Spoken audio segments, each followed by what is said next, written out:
Hello, नमस्कार सभी को। आशा करता हूँ कि आप सभी और आपके सभी स्नेही संबंधी इस कोविड-19 पैंडेमिक सिचुएशन में स्वस्थ और तंदुरुस्त होंगे। और first of all, I like to introduce myself. My name is Zai Patel and I am an assistant professor in Electronics and Communication Department and also a VCD cell member.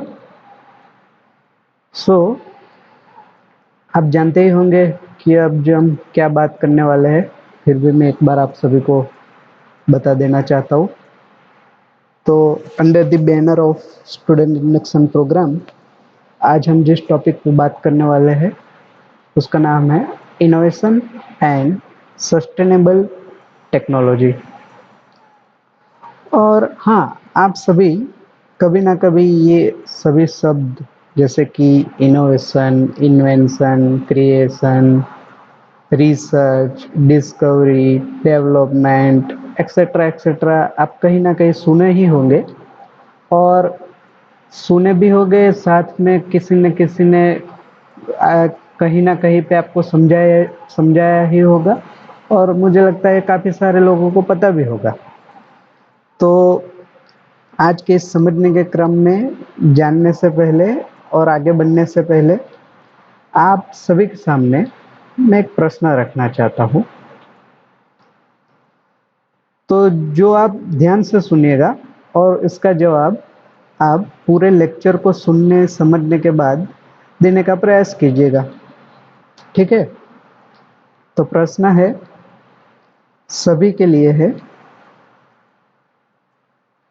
सभी को आज की जो भी परिस्थिति है उसे ध्यान में रखते हुए ये प्रश्न उठाए कि कोविड-19 वायरस पूरी पृथ्वी पे, आप देखिए पूरी मानव जाति पे अधिकतम देशों पे फैला हुआ है। तो मान लीजिए आने वाले समय में अगर इसकी वैक्सीन मिल जाती है, ढूंढने में हम कामयाब रहते हैं इसका इलाज, तो प्रश्न यही ये बनता है कि इस दवाई या वैक्सीन को जो हमें मिली है उसे आप क्या नाम देंगे? फिर से दोहराता हूँ प्रश्न। मान लीजिए अभी जो पेंडेमिक सिचुएशन है और जो भी परिस्थितियाँ चल रही है, काफ़ी सारे देश, इवन इंडिया में भी काफ़ी सारे साइंटिस्ट वैक्सीन को ढूंढने का प्रयास कर रहे हैं। मान लीजिए आने वाले समय में अगर वैक्सीन मिल भी जाती है तो उसे हम, वो जो वैक्सीन मिली या दवाई मिली, उसे हम क्या नाम देंगे? आपका जवाब है, मान लीजिए क्या कोविड-19 की वैक्सीन का इन्वेंशन हुआ? दूसरा, क्या कोविड-19 की वैक्सीन का इनोवेशन हुआ? तीसरा, कोविड-19 को वायरस को खत्म करने के लिए नई टेक्नोलॉजी खोजी गई? या कोविड-19 वायरस की दवाई के लिए नया रिसर्च हुआ? इसमें से आपको क्या लगता है, क्या सही रहेगा? ये सिचुएशन में अगर ऐसा कुछ मिल जाता है तो उसको हम किस प्लेटफॉर्म पे और किस नाम से बुला सकते हैं? तो अभी कोई हड़बड़ी नहीं है, पूरा लेक्चर को आप ध्यान से सुनिए, पूरे लेक्चर को आप ध्यान से समझिए। सुनने और समझने के बाद आप आंसर दे सकते हैं या सोच सकते हैं, ठीक है? तो उम्मीद है आप सभी को प्रश्न समझ में आ गया होगा और अगर कुछ भी कंफ्यूजन है तो वीडियो फिर से चला के आप फिर से प्रश्न को सुन सकते हैं। तो चलिए प्रश्न के साथ, प्रश्न को आपके सामने रखने के बाद आज के इस टॉपिक पे आगे बढ़ते हैं जो है innovation and sustainable technology.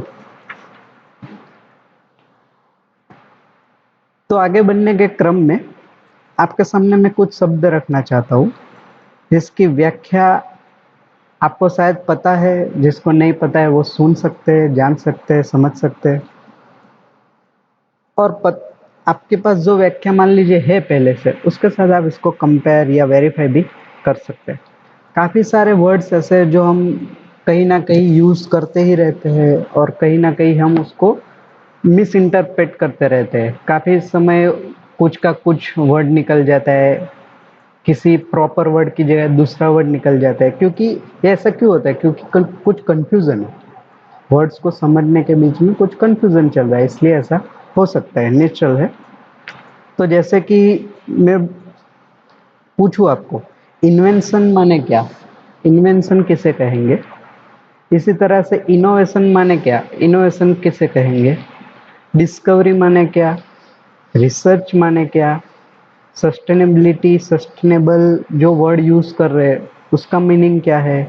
Technology का मीनिंग क्या है? ऑप्टिमाइजेशन का मीनिंग क्या है? डेवलपमेंट का मीनिंग क्या है? ऐसे काफ़ी सारे वर्ड्स हैं जो हम कहीं ना कहीं बोलचाल की भाषा में यूज़ करते ही रहते हैं, और साथ में कभी काफ़ी बार गलती से एक की जगह दूसरा वर्ड भी यूज़ हो ही जाता है। तो चलिए, इस जानने समझने पहचानने के क्रम में हम आगे बढ़ते हैं। तो कुछ कुछ वर्ड्स मैं आपके सामने व्याख्यायित करता जाऊंगा, आप उनको समझते जाइए। कुछ डाउट है, कुछ क्वेरी है तो आप कमेंट में और आगे भी हमें कांटेक्ट करके पर्सनली भी मिल सकते हैं, पूछ सकते हैं। तो सबसे पहले हम देखते हैं डिस्कवरी माने क्या, है ना? आपने ये वर्ड सुना ही होगा, डिस्कवरी है, या कहे थी सर्च माने क्या। तो मान लीजिए आपको ये नहीं पता है और आपको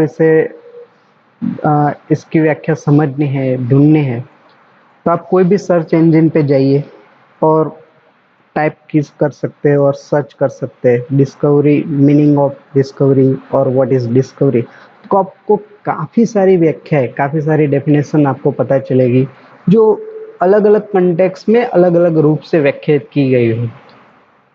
तब इसमें सही किसको समझे और इसमें सही कौन सी है, ये कंफ्यूजन बना रहता है। आप देखना, मान लीजिए आप गूगल पे सर्च कर रहे हैं, तो गूगल पे आप सर्च करते हो what is the meaning of discovery और what is the definition of discovery, तो आपको काफ़ी सारी अलग अलग वेबसाइट पे अलग अलग टाइप की डेफिनेशन, डिक्शनरी के हिसाब से अलग अलग डेफिनेशन आपको जानने को मिलेगी। लेकिन मैं आपके सामने जो आज रखना चाहता हूँ और मैं आपको जो डेफिनेशन बताना चाहता हूँ वो ऐसी है जो कोई भी आदमी सिंपल वे में समझ सकता है और किसी को भी वो पता चल सकती है।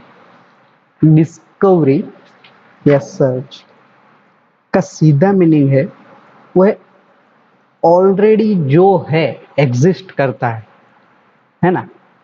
जैसे कुछ नया नहीं है इसमें, जो है और उसे हम जान लेते हैं या पहचान लेते हैं उसको डिस्कवरी कहते हैं।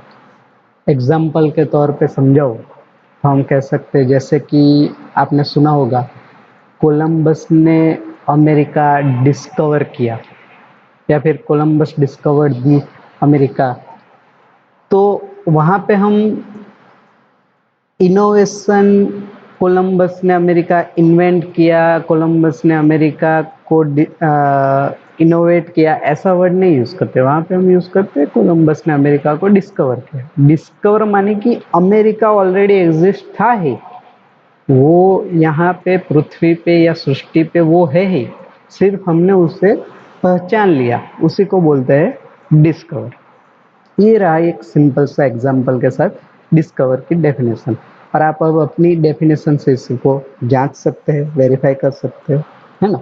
ये सब आप अपने बैकएंड में और अपने माइंड में रखिए ताकि आगे इस लेक्चर में आगे हम समझने के क्रम में ये यूजफुल होगी, तो कंफ्यूजन नहीं रहेगा, है ना?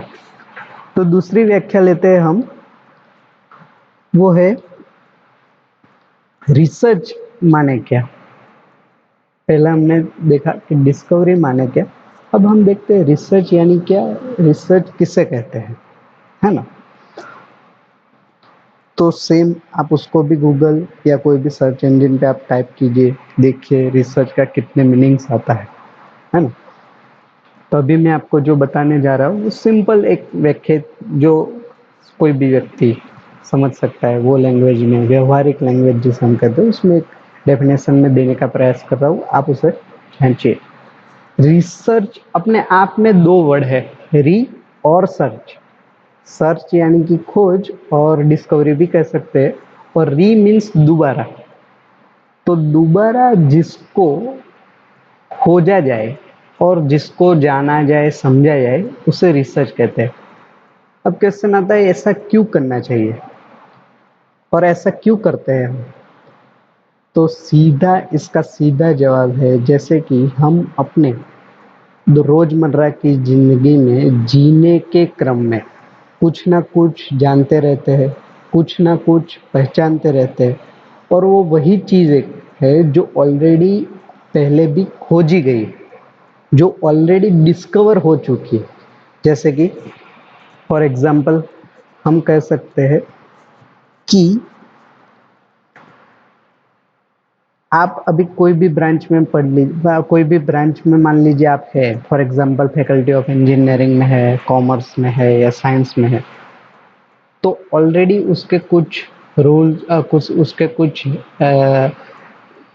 नियम वगैरह जो है जो पहले से खोजे गए, for example Newton's gravitational law, for example research methodology का जो टर्मिनोलॉजी है, जो पहले से एग्जिस्टेंस में है, किसी ने उस पर काम किया हुआ है, किसी ने ऑलरेडी उसको खुद डिस्कवर करके उसको आ, अपने समाज में उसे ऑलरेडी रखा हुआ है।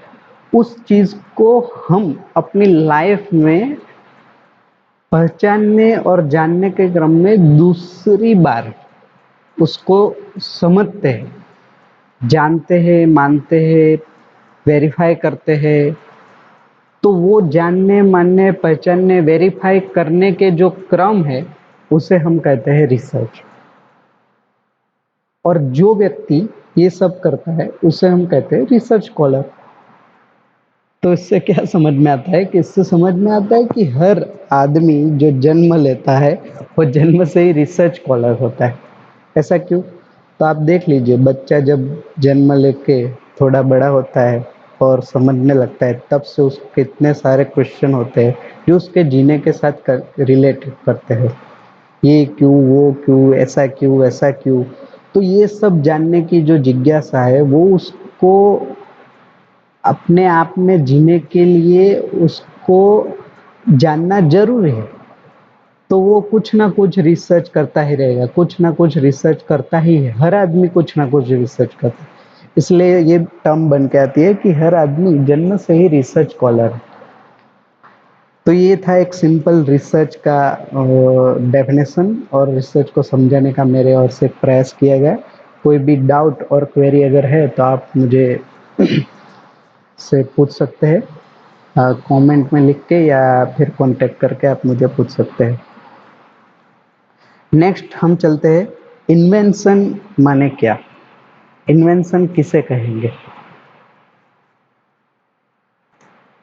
तो पहले एक सिंपल सी व्याख्या देके मैं इसको आपके सामने रखना चाहूँगा कि जो अभी मान लीजिए परंपरा में नहीं है, परंपरा में माने कि अभी हमारे बीच में जो चीज़ नहीं है, लेकिन वो चीज़ होना अपेक्षित है, यानी कि वो चीज़ होनी चाहिए और वो अपेक्षित है, और उसको प्रमाण सहित मान लीजिए कोई आदमी या कोई व्यक्ति उसको परंपरा में लाता है, तो उसको हम कहेंगे इन्वेंशन, यानी कि आविष्कार। आशा रखता हूँ आपको थोड़ा बहुत समझ में आया होगा। फिर से एक बार बोलता हूँ, जैसे कि मान लीजिए हमें डेली लाइफ में, रोजमर्रा की जिंदगी में कुछ ना कुछ करते हैं, उसमें काफी सारी ऐसी चीजें हैं जो हमें हो तो अच्छा है, वो जो हमें होना चाहिए, लेकिन अभी तक वो है नहीं। पूरे मानव जाति अथवा तो पूरे पृथ्वी पर ऐसा कुछ है ही नहीं।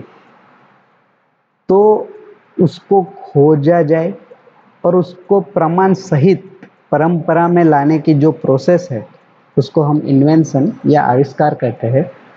एग्जाम्पल से समझने का प्रयास करते हैं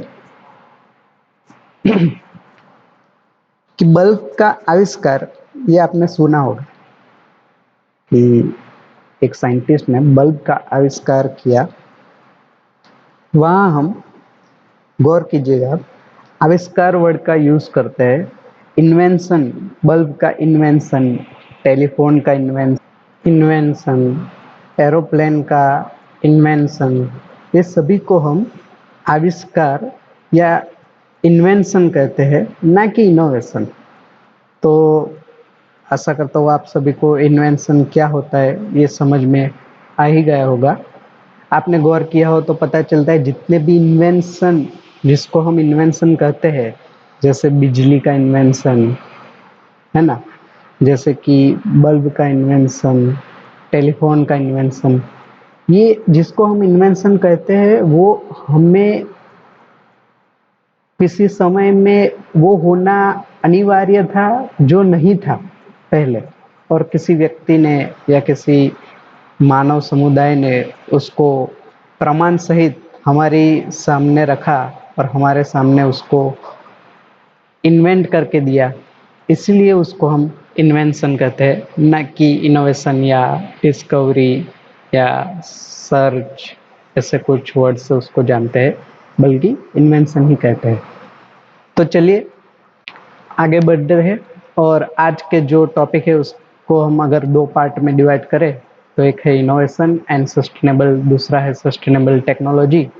तो पहला वर्ड जो है इनोवेशन, उसको समझने का प्रयास करते हैं। तो इनोवेशन माने क्या, इनोवेशन हम किसे कहेंगे? तो सेम आप इसको भी कोई भी सर्च इंजन पे जाके सुन सकते हैं, या किसी भी सर्च इंजन पे जाके उसको देख के पढ़ के समझ सकते हैं। तो उसमें आपको देखने को मिलेगा कि इनोवेशन क्या है या इनोवेशन किसे कहते हैं, उसमें आपको लॉट्स ऑफ डेफिनेशन आपको मिलेगी, जो उस कंटेक्स्ट के रेफरेंस में बनाई गई होगी, उस कंटेक्स्ट के रेफरेंस के आपके सामने रखी गई होगी। तो कोई कहेगा ये एक नया आइडिया आना या नए आइडिया को सोचना और उसको इम्प्लीमेंट करना, ये इनोवेशन है। कुछ जो नहीं है उसको लाना या उसको खोजना और उसको बनाना, वो इनोवेशन है।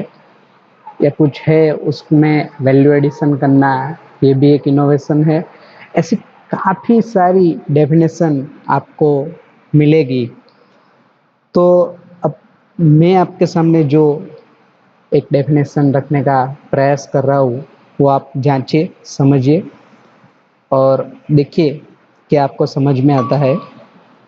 तो एक बहुत सामान्य कहे या वेरी बेसिक डेफिनेशन जो है इनोवेशन की, वो है कोई टेक्नोलॉजी को हम क्रिएटिविटी के साथ अगर दे पाते हैं, उसे हम कहते हैं इनोवेशन।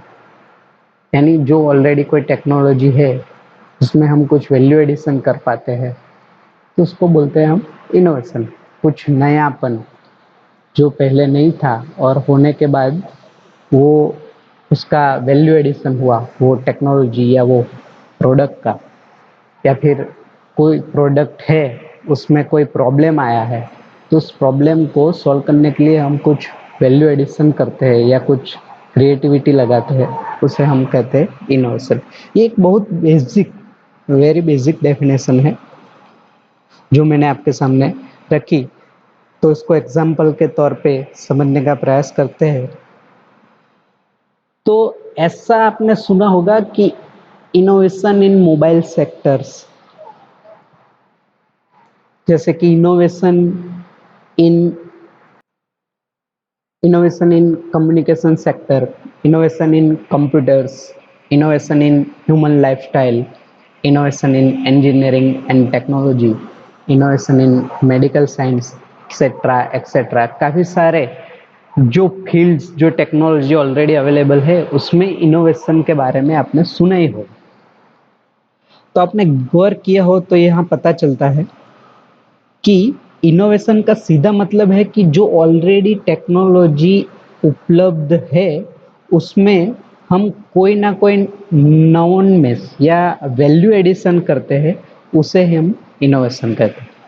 तो प्रश्न यहाँ ये बनता है कि क्या युद्ध सामग्री या डिफेंस मैकेनिज्म में कुछ नवीनता लाना या वैल्यू एडिशन करने को हम इनोवेशन कह सकते हैं?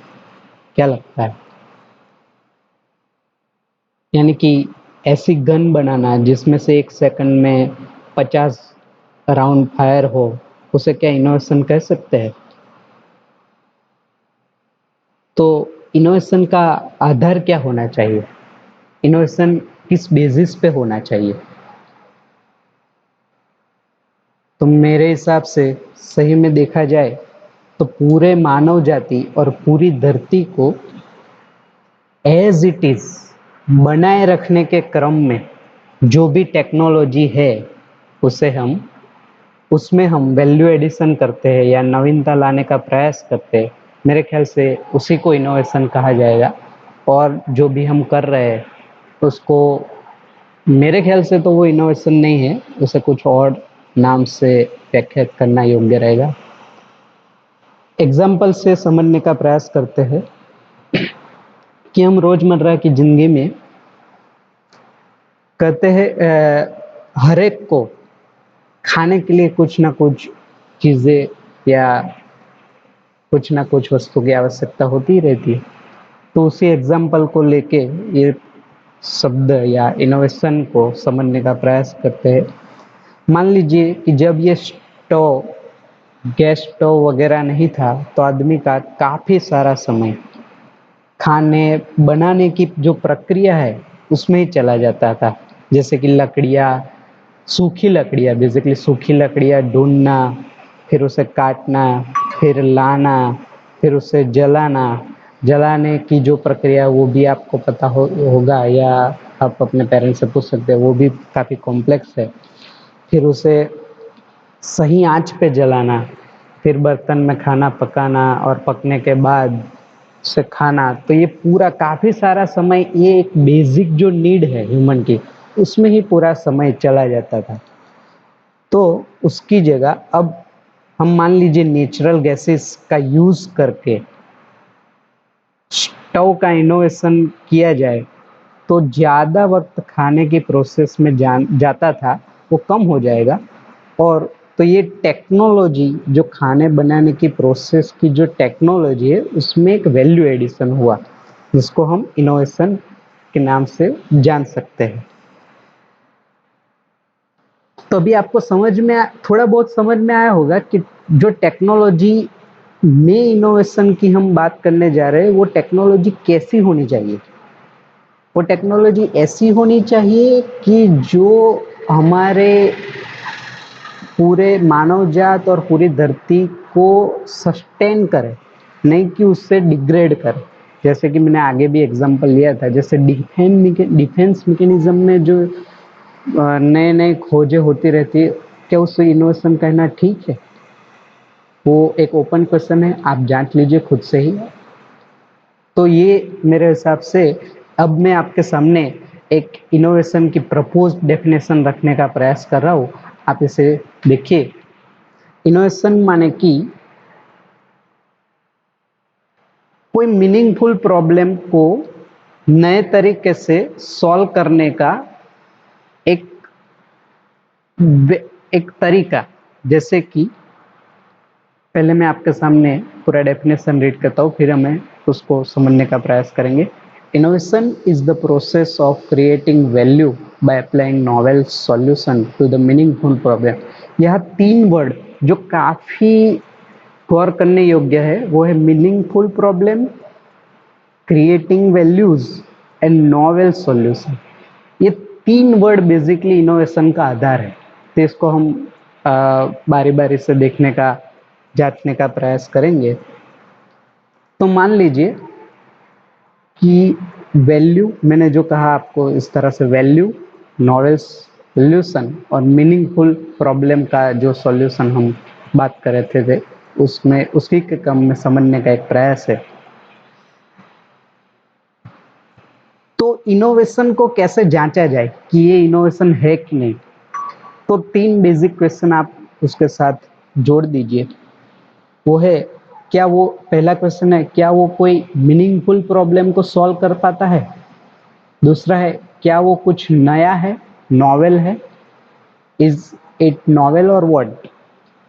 और तीसरा है, डज इट क्रिएट वैल्यूज, क्या वो वैल्यूज क्रिएट कर पाता है प्रॉब्लम में।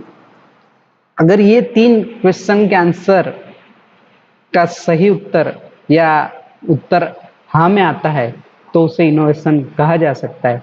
अगर मान लीजिए तीनों में से एक भी मिसिंग है तो उसे हम क्या कह सकते हैं। तो जैसे पहला क्वेश्चन कि मान लीजिए ये कोई मीनिंगफुल प्रॉब्लम को सॉल्व कर पाता है, अगर उसका आंसर नहीं है, यानी कि यहाँ पे सॉल्यूशन पे वो कोई मीनिंगफुल प्रॉब्लम नहीं है, तो सिर्फ वो वैल्यू क्रिएट करना और नॉवेल नवीनतम प्रयोग होना, उसे हम एक नाम दे सकते हैं, वो आर्ट है, नहीं कि वो इनोवेशन है। जैसे कि मेरा मतलब है कि आर्ट इम्पोर्टेंट नहीं है ऐसा नहीं है, लेकिन वो इनोवेशन की डेफिनेशन में नहीं आता, वो एक आर्ट कह सकते हैं। तो उसको हमारी सीधी लाइफ में जोड़ के समझने का प्रयास करें तो पता चलता है कि आर्ट अगर अगर इसमें से हम मीनिंगफुल प्रॉब्लम को निकाल दे तो कुछ नई चीज अगर आपके साथ है तो उसको आपको डायरेक्ट जीने में उसका इतना बड़ा इम्पैक्ट नहीं आता है। जैसे कि कैसे समझे इसको, एक एग्जांपल लेके समझते हैं कि जैसे डिफरेंट डिफरेंट वैरायटी के डिफरेंट डिफरेंट डिजाइन के कपड़े, जूते, गाड़ियाँ, एक्सेट्रा एक्सेट्रा, वो एक आर्ट है, नहीं कि इनोवेशन। जिसमें वो कोई मीनिंग, जैसे कि कपड़े का एग्जांपल लेके देखने का प्रयास करते हैं तो कपड़े का मेन पर्पस है अपने शरीर का प्रोटेक्शन करना। तो उसमें मान लीजिए आप कुछ नया एडिशन करते हैं, वैल्यू एडिशन करते हैं, तो वो कोई इनोवेशन नहीं है, वो सिर्फ एक आर्ट के दायरे में सीमित रहता है, उसको हम आर्ट कह सकते हैं। इसी तरह से मान लीजिए वो कोई नॉवेल प्रॉब्लम को सॉल्व नहीं कर पाता और कुछ प्रॉब्लम का वैल्यू एडिशन करता है, सिर्फ कुछ उसमें नवीनतम नहीं है और सिर्फ वैल्यू एडिशन करता है प्रॉब्लम में, तो उसे क्या कहते हैं। तो उसे हम कहते हैं ऑप्टिमाइजेशन, नहीं कि इनोवेशन। इसको समझ सकते हैं ऐसे कि जैसे कि मोबाइल्स आप सभी और हम सभी यूज़ करते ही है, तो मोबाइल्स में हम यूज़ करते हैं वर्ड मोबाइल की बैटरी का ऑप्टिमाइजेशन होना। जैसे कि पहले जो बैटरियाज मोबाइल स्मार्टफोन में जनरली जो बैटरियाज यूज़ होती थी, तो वो बैटरियाज जो बैटरीज थी वो मान लीजिए कि 1-2 घंटे का बैकअप ही दे पाती थी। तो अब ऐसी बैटरीज बनाना और ऐसी बैटरीज का यूज़ करना जो आपको ज़्यादा समय दे पाता है, जो आपको 6 से 7 घंटे का बैकअप दे पाता है, तो वो मोबाइल बैटरीज का ऑप्टिमाइजेशन हुआ, नहीं कि इनोवेशन। इसमें थोड़ा गैप है, माइनर गैप है, जो एक भी वर्ड या एक भी आयाम जो छूट जाता है तो उसका पूरा मीनिंग चेंज होता है। तो मान लीजिए अब इसमें वैल्यू एडिशन नहीं हो पाता है, लेकिन कुछ नया प्रॉब्लम नए तरीके से हम प्रॉब्लम को सॉल्व करते हैं, जिसमें नॉवेल्टी और सॉल्यूशन दो ही वर्ड, सिर्फ दो ही आयाम उसमें उपलब्ध है, तो उसे क्या कहते हैं। तो उसे हम सिर्फ इन्वेंशन के नाम से जान सकते हैं, ना कि इनोवेशन। हमने इन्वेंशन को पहले भी समझा ही है कि जो नहीं था लेकिन जो अपेक्षित है उसे हम पहली बार परंपरा में लाने का प्रयास करते हैं, उसे इन्वेंशन कहते हैं। फिर उसमें वैल्यू एडिशन करने के बाद वो इन्वेंशन इनोवेशन में कन्वर्ट हो जाता है। तो उसको जिसमें एक नॉवेल्टी भी हो, उसमें वैल्यूज भी हो और कोई मीनिंगफुल प्रॉब्लम को सॉल्व भी करता हो, ये तीनों आयाम उसमें जो होते अगर होते हैं तो उसी को हम इनोवेशन कहते हैं। तो आशा करता हूँ आपको इनोवेशन समझ में आ गया होगा और इनोवेशन आपको अच्छे से पता चल गया होगा। तो चलिए अपने दूसरे आयाम या दूसरे वर्ड की ओर समझने का प्रयास करते हैं। तो आपने ये वर्ड काफ़ी बार सुना ही होगा, टेक्नोलॉजी। टेक्नोलॉजी माने क्या, व्हाट इज़ टेक्नोलॉजी। तो एक सिंपल सा एग्जाम्पल देके समझने का या व्याख्यायित करने का प्रयास करता हूँ, आप गौर कीजिएगा। तो टेक्नोलॉजी का सीधा मतलब है कि जो हमारी डेली लाइफ में जो भी हम कार्य व्यवहार करते हैं उसमें थोड़ी सी गति आए और स्मूथनेस आए, उसके लिए हम जो भी टूल्स या मेथड को अप्लाई करते हैं उसको टेक्नोलॉजी कह सकते हैं। तो एग्जाम्पल से देखें तो जैसे हम स्टोन एज से अब तक जो हमारी जर्नी रही उसमें आप देखें तो कितनी सारी टेक्नोलॉजियाँ हमारे सामने आई है, जिससे हमारी डेली लाइफ में काफ़ी सारी जो ज़रूरी नहीं था ऐसे टाइम को हमने ऑप्टिमाइज़ किया है, उसको अच्छे से यूज़ किया है और डे बाय डे हमारा जो लाइफस्टाइल है वो भी काफ़ी अपग्रेड हुआ है। तो इसको एक टेक्नोलॉजी के फॉर्म में थोड़ा ब्रीफ में सोचने का प्रयास करते हैं। तो एक एग्जांपल से मैं आपको समझाता हूँ कि मान लीजिए हम एक दूसरे के साथ जो बातचीत करते हैं, संवाद करते हैं, तो उसको आप देखें तो पहले जब इतनी सारी टेक्नोलॉजी नहीं थी तब हम पर्सनल व्यक्ति से मिलके संवाद करने का एक मोड था या एक वे ऑफ इंटरेक्शन था। उसके बाद जैसे जैसे टेक्नोलॉजी बढ़ती गई वैसे टेलीफोन का इन्वेंशन हुआ तो वो ज़्यादा दूरी से हम अच्छी तरह से बातचीत कर पाते थे। फिर टेलीविज़न का इन्वेंशन हुआ तो उसको देख भी सकते थे और बात भी कर सकते थे। फिर कंप्यूटर्स, अभी लेटेस्ट में जो स्मार्टफोन वगैरह है, तो ये सब टेक्नोलॉजीज की वजह से हमारे डेली लाइफ में जो हम कार्य व्यवहार करते हैं उसमें कहीं ना कहीं स्मूथनेस आया है, कहीं ना कहीं उसको गति प्रदान हुई है। इसी चीज़ को हम टेक्नोलॉजी के दायरे में रखते हैं और इसी चीज़ को हम टेक्नोलॉजी कहते हैं। लेकिन यहाँ हमारा जो टॉपिक है उसमें मेन वर्ड जो गौर करने लायक है, उसके पहले टेक्नोलॉजी में जो अपग्रेडेशन हुआ है, क्या वो सभी अपग्रेडेशन सही है? वो होना आवश्यक ही था? ये सोचने योग्य बात है। मान लीजिए जितनी भी टेक्नोलॉजी अब तक आई है वो क्या सभी हमारे लिए आवश्यक ही थी? वो सभी हमारे लिए जरूरी ही थी? या फिर कहीं ना कहीं हम अपने कोई ना कोई मान्यतावश उसको यूज करते रहते या बनाते रहते, ऐसा कुछ था? तो यह गौर करने लायक बात है कि सस्टेनेबल जो टेक्नोलॉजी है वो क्या। तो सस्टेनेबल का मीनिंग क्या है? सस्टेनेबल यानी कि आवर्तनशीलता है, जो मानव जाति और पृथ्वी के सभी रिसोर्स को बनाए रखते हुए हमारे डेली लाइफ को गति प्रदान करे, उसी को सही मायने में टेक्नोलॉजी किया कहा जा सकता है या सस्टेनेबल टेक्नोलॉजी कहा जा सकता है।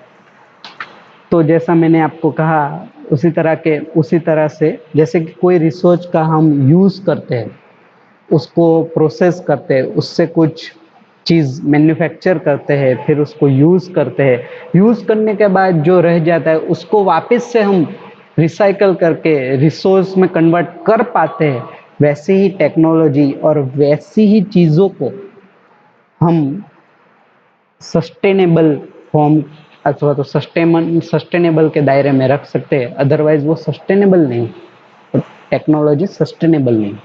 तो ये एक सस्टेनेबल टेक्नोलॉजी का एक ओवरव्यू था। इसको ही अगर और फैलाए और जांचने, देखने और समझने का प्रयास करें तो सस्टेनेबल टेक्नोलॉजी बेसिकली 5 आयाम में उसे अभी देखा जा सकता है, 5 आयाम में उसे रखा जा सकता है। तो पहला है रिन्यूएबल एनर्जीज, जैसे कि wind power, solar power, hydro power, biomass power, etcetera etcetera.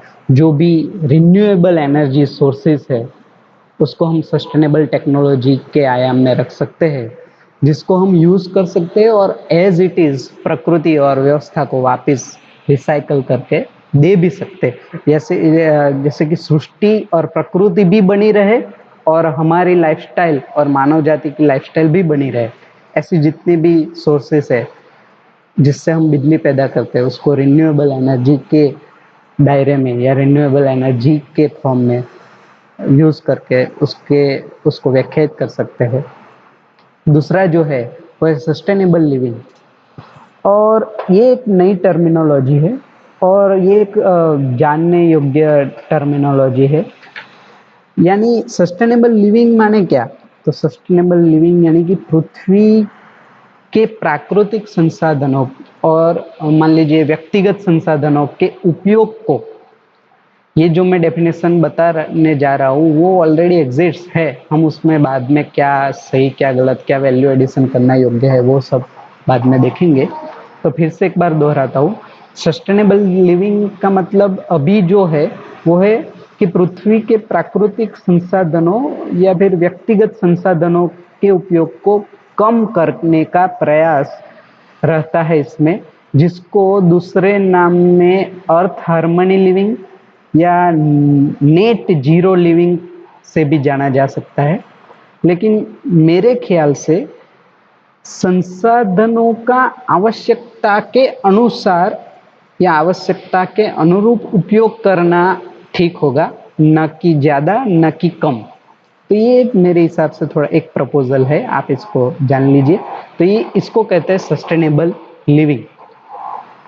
तीसरा आयाम है ऑर्गेनिक एग्रीकल्चर। उसमें ज़्यादा चर्चा करने की आवश्यकता नहीं है, फिर भी मैं एक बार आपको ब्रीफ कर देता हूँ कि ऑर्गेनिक एग्रीकल्चर यानी कि जमीन की उर्वरकता या फर्टिलिटी को बनाए रखते हुए जो भी सीड्स, जिसको हम देसी बियारण या फिर जो जिस जगह पे नेचुरली अवेलेबल होता है ऐसे ही बियारण या उसको लेके उसको ग्रो किया जाए और उससे पूरा एग्रीकल्चर किया जाए, उस तरह के एग्रीकल्चर को जिसमें रसायन या दवाइयों का यूज़ ना किया जाए, ऐसे एग्रीकल्चर सिस्टम को ऑर्गेनिक एग्रीकल्चर सिस्टम कहते हैं। जिसमें एक जमीन जो मिट्टी होती है उसका भी रसायन मुक्त होना अनिवार्य है, न कि सिर्फ सीड्स और बीज, लेकिन जमीन भी अगर रसायन मुक्त होती है और उसमें आप natural seeds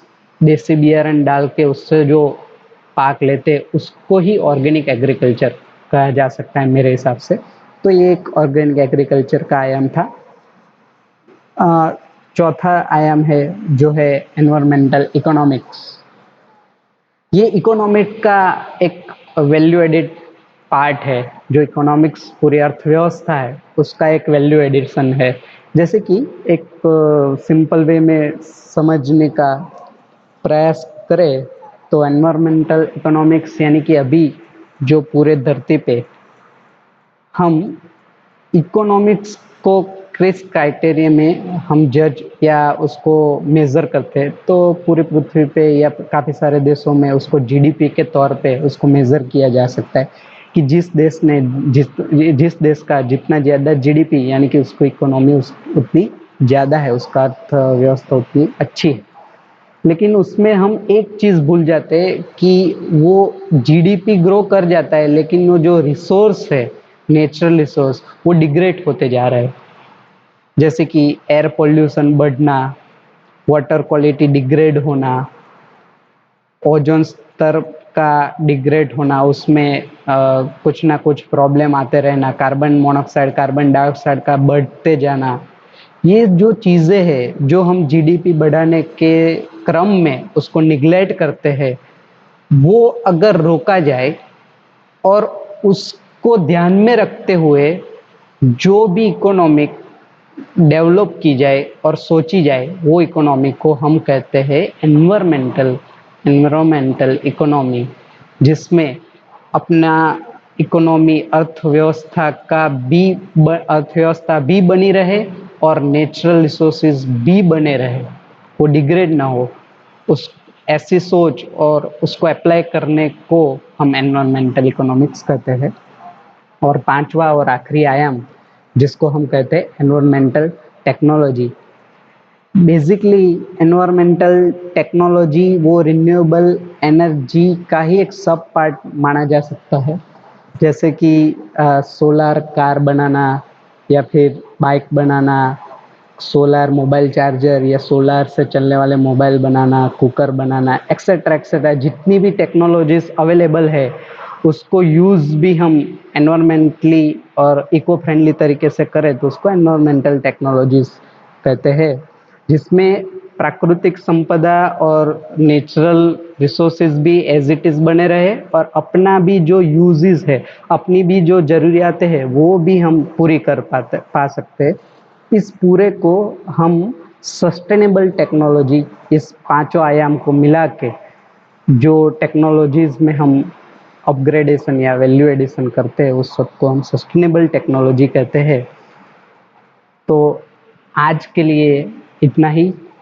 thank you very much, आपने मुझे सुना, आपने मुझे इतना समय दिया, इसके लिए आपका धन्यवाद। कोई भी क्वेश्चन हो, अगर कोई डाउट हो, कोई क्वेरी हो तो आप हमें पर्सनल आके मिल सकते हैं या हमारा कांटेक्ट भी कर सकते हैं। धन्यवाद। Thank you.